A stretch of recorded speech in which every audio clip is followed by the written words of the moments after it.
Alta Profit, assurance vie, retraite, immobilier, le meilleur de l'épargne en ligne depuis plus de 20 ans. Le Conseil en Plus présente Sud Radio, les incontournables de la gestion de patrimoine.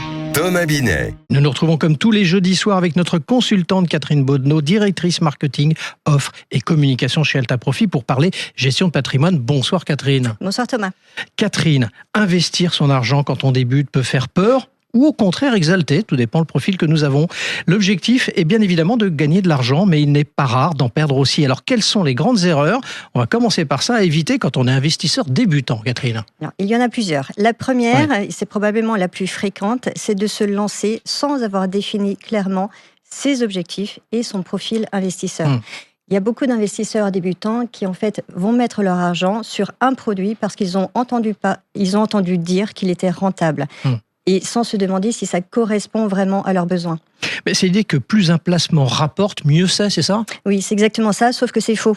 D'accord, bon. Parce qu'un rendement élevé est toujours lié à un risque plus important. Et donc, il est essentiel d'évaluer son profil de risque avant d'aller chercher les meilleurs rendements.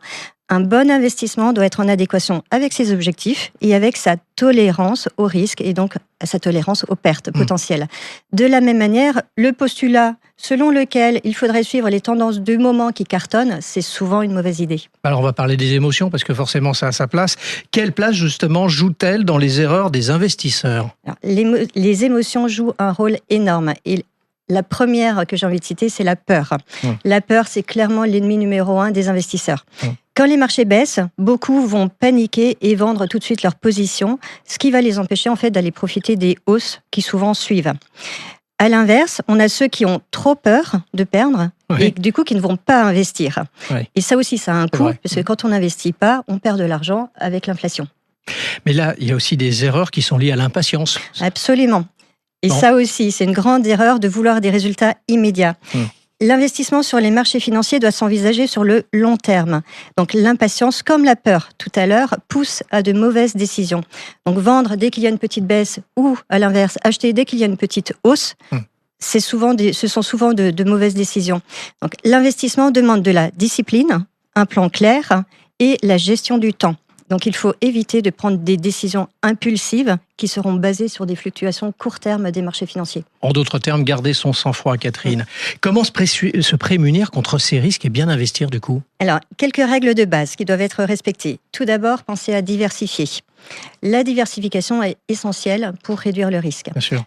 Le deuxième point, je l'ai déjà dit tout à l'heure, c'est se méfier des tendances du moment. En fait, investir dans des valeurs à la mode, peut être une mauvaise idée, surtout si on rentre au mauvais moment.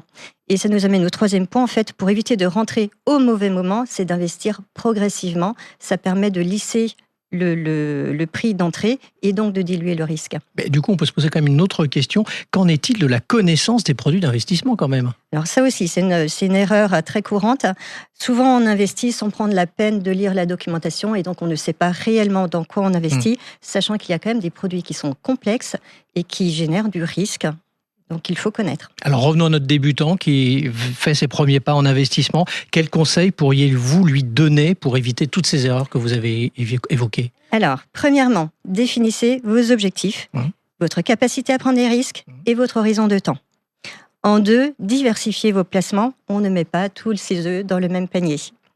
En 3, informez-vous. Il faut absolument prendre le temps de lire la documentation des différents produits sur lesquels on va investir.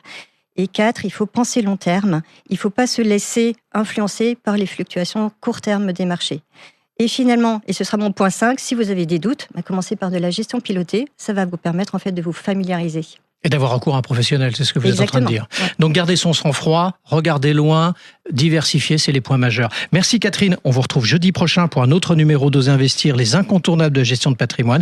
Et pour ce qui me concerne, je vous retrouve dimanche à 9h30 dans la matinale week-end. Sud Radio, les incontournables de la gestion de patrimoine.